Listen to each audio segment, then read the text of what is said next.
Cuando finaliza la Primera Guerra Mundial, Estados Unidos se erige como la nueva gran potencia mundial, amenazando la hegemonía británica. Con sus fábricas trabajando al tope, el clima de euforia contagia a los norteamericanos y los convence de que ese crecimiento será imparable. Estamos en los felices años 20, en los años locos.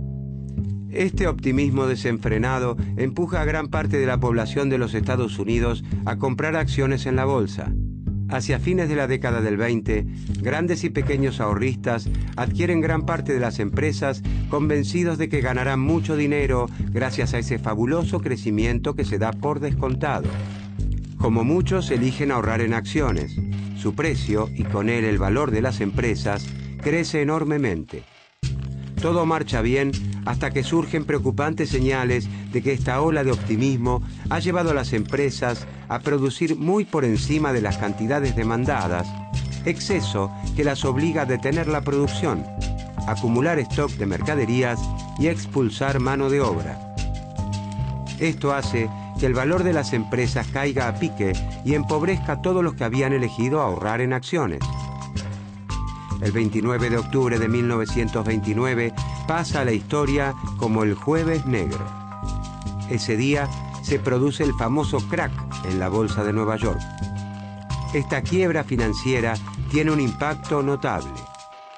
La crisis arrastra a todos los sectores económicos y lleva a la ruina a numerosos bancos. En poco tiempo, millones de hombres y mujeres pierden sus trabajos, sus ahorros y, en ocasiones, sus viviendas. En virtud del peso que había adquirido Estados Unidos en la economía mundial, la crisis se generaliza. La producción y el comercio de Occidente se contraen. Las fuerzas del mercado son insuficientes para actuar libremente, acomodar los desajustes y restablecer el equilibrio. Los países industrializados imponen barreras proteccionistas y reducen el precio de las materias primas y los productos agrícolas, lo que afecta especialmente a los países exportadores como la Argentina. Las ganancias capitalistas se reducen y los trabajadores pasan a vivir en la miseria. Las profecías marxistas parecen cumplirse. El capitalismo muestra su gran debilidad al tiempo que la Unión Soviética desarrolla un sistema colectivista fuertemente aislado y logra sortear la crisis mundial sin grandes contratiempos. El fantasma del comunismo genera un gran temor en los países industrializados. Empeñados en salvar al sistema capitalista, un grupo de economistas proponen abandonar los viejos preceptos dominantes y adoptar una nueva receta. A la cabeza de ese grupo se encuentra John Maynard Keynes.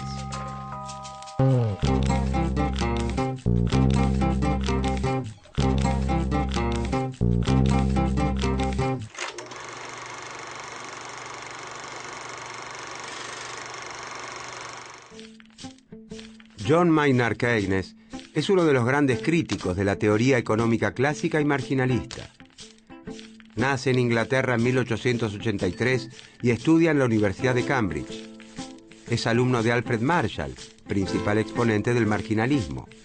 Marshall lo exhorta a que abandone su interés por la filosofía y las matemáticas y lo introduce en el estudio de la economía.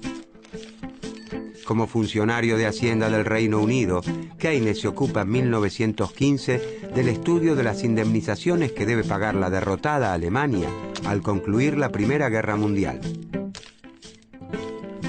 Renuncia a su cargo porque entiende que la humillación impuesta al pueblo alemán en el Tratado de Versalles plantará la semilla de un nuevo conflicto bélico. A pesar de formarse con los grandes profesores marginalistas de su tiempo, Keynes se aleja de las ideas dominantes para explicar la recesión y el desempleo prolongado de su tiempo. En 1936 publica su obra fundamental, La teoría general de la ocupación, el interés y el dinero, donde hace una descripción completamente nueva del sistema capitalista y recomienda una fuerte intervención del Estado en los mercados para superar la crisis.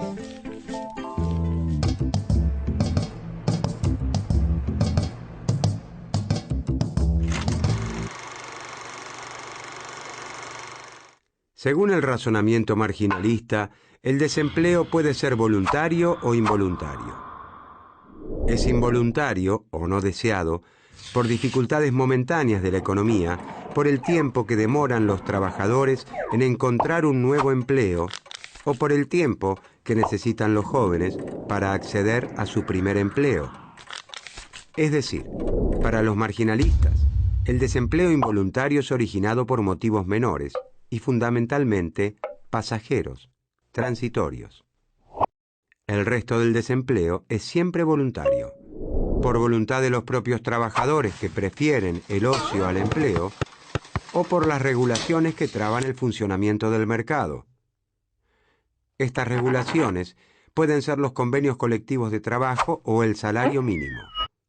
Según el pensamiento marginalista, si los trabajadores, organizados en sindicatos, y el Estado no interfirieran en el mercado laboral, los salarios podrían bajar libremente hasta el punto en el que desaparecería el desempleo, ya que a un salario menor, los empresarios estarían siempre dispuestos a contratar más trabajadores. Keynes se opone a esta tesis, afirmando que el desempleo involuntario o no deseado puede ser permanente, no solo transitorio. Observa que a pesar de ofrecer su fuerza de trabajo a salarios más bajos, los obreros de los países azotados por la crisis tampoco consiguen empleo. Y afirma que esto se debe a que la demanda efectiva es insuficiente.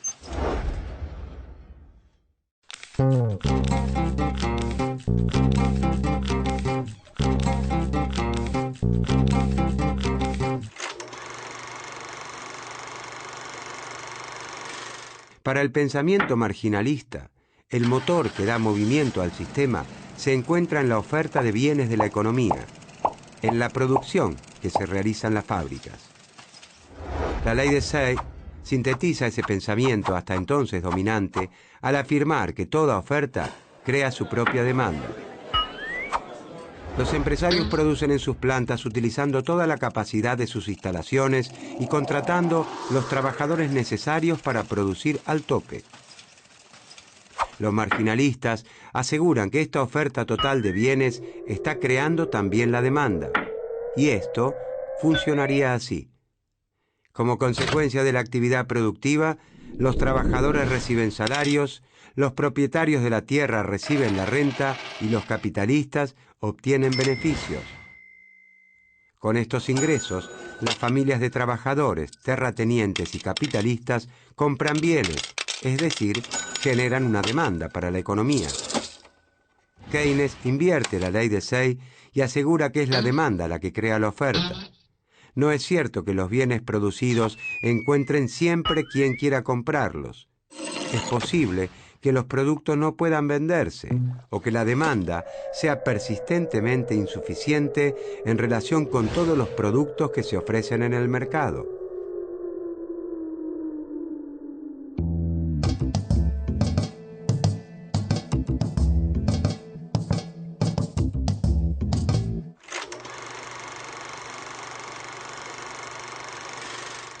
La demanda de bienes que se realiza en un país tiene dos motivos: el consumo y la inversión.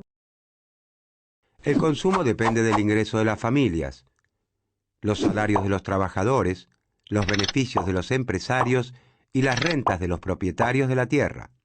Cuanto más altos sean los ingresos de trabajadores, empresarios y propietarios, cuanto más dinero tengan en sus bolsillos, mayor será su consumo. Pero el conjunto de todas las familias no gasta todo su ingreso en consumo. Algunas están en condiciones de destinar una parte importante al ahorro. La proporción del ingreso que el total de las familias destina al consumo se llama propensión a consumir.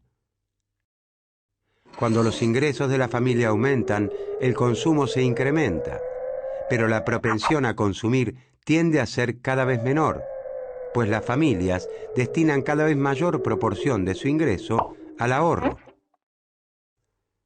En las sociedades en las que la distribución del ingreso es muy desigual, la propensión al consumo es menor que en las sociedades igualitarias, porque la mayor parte de la riqueza se concentra en las clases privilegiadas, que destinan al consumo una parte menor que las clases postergadas.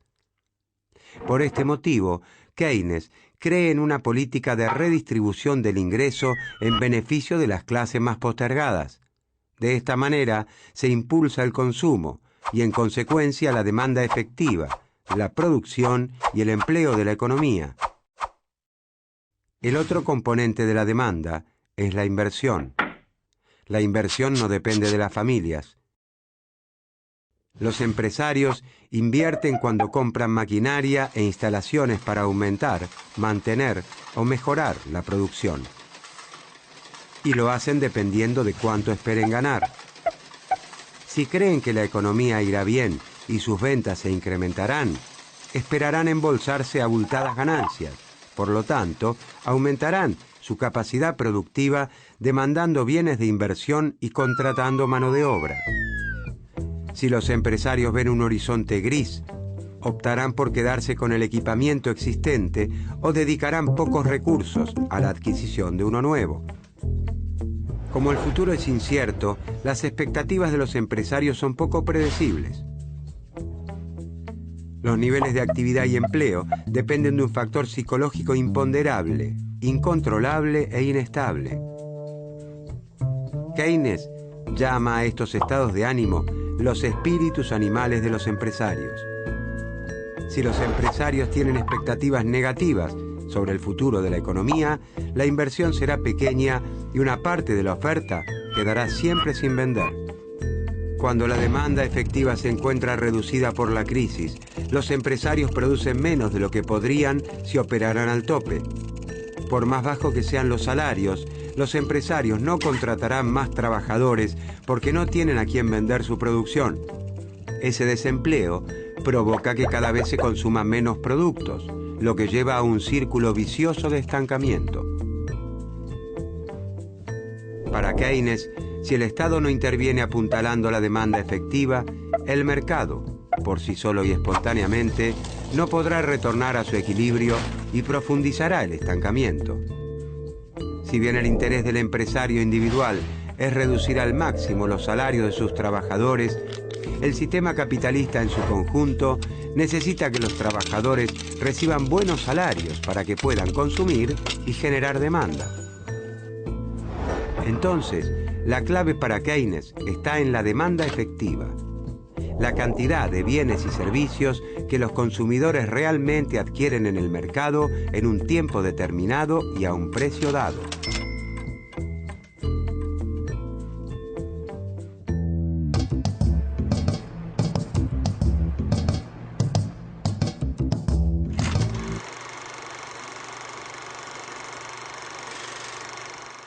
El Estado es llamado por Keynes a impulsar la demanda efectiva. Para combatir el desempleo, Keynes sostiene que el Estado debe intervenir incrementando la demanda efectiva.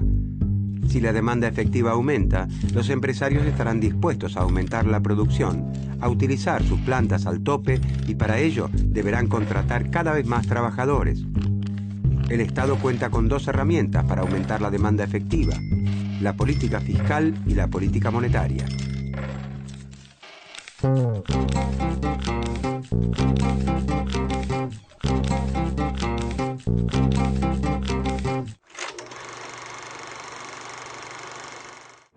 La política fiscal se traduce en el manejo del gasto público y de los impuestos. Con la realización de importantes obras públicas o de infraestructura, el Estado aumenta el componente inversión de la demanda, complementando o sustituyendo la inversión de los empresarios. Los trabajadores contratados, antes desempleados, disponen ahora de un ingreso que destinarán a aumentar también el consumo. Si se construyera infraestructura destinada al transporte o a la energía, estos trabajadores estarían incluso contribuyendo a la futura inversión privada porque reducirían los costos como flete y energía.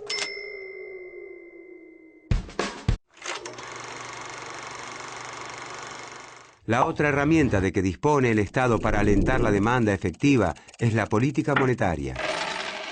Las decisiones de inversión de los empresarios para aumentar la producción no solo tienen en cuenta la rentabilidad que esperan obtener gracias a la adquisición de maquinarias y equipamientos. Los empresarios también comparan las ganancias que lograrán haciendo estas inversiones con la tasa de interés. La tasa de interés les muestra la ganancia que podrían obtener utilizando el dinero disponible para invertir si lo destinaran a inversiones especulativas, como constituir un depósito a plazo fijo. Además, la tasa de interés les muestra a los empresarios el precio que deben pagar al banco para que les otorguen un préstamo destinado a equipar o modernizar su capacidad productiva. Keynes dice que la tasa de interés tiende a permanecer en un nivel demasiado elevado, compitiendo y atentando contra la inversión productiva, y que ese nivel elevado se debe a la preferencia por la liquidez. La preferencia de los inversores por disponer de todos sus ahorros en efectivo en lugar de realizar inversiones productivas. Este comportamiento, según Keynes, se fundamenta en la incertidumbre que existe en la economía. Entonces, para convencer a los inversores para que realicen plazos fijos, los bancos incrementan la tasa de interés y desalientan, por otro lado, la inversión productiva.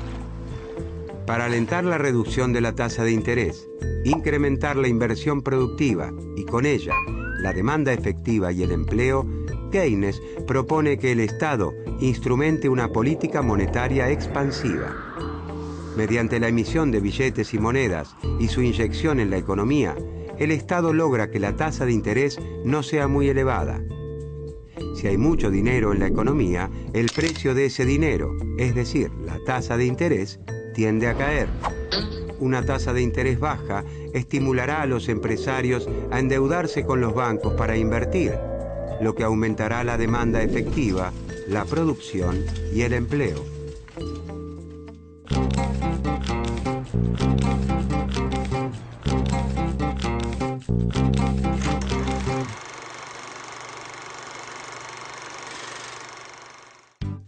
La defensa de Keynes de la política monetaria y fiscal y el nuevo rol del Estado son rápidamente aceptados en los ambientes académicos y políticos de los países centrales.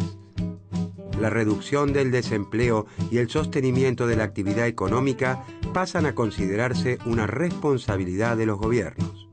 Antes de la aparición de la obra fundamental de Keynes, el presidente estadounidense Franklin Roosevelt ya había instrumentado un pacto social llamado New Deal, caracterizado por una fuerte intervención estatal en la economía y la implementación de políticas sociales activas.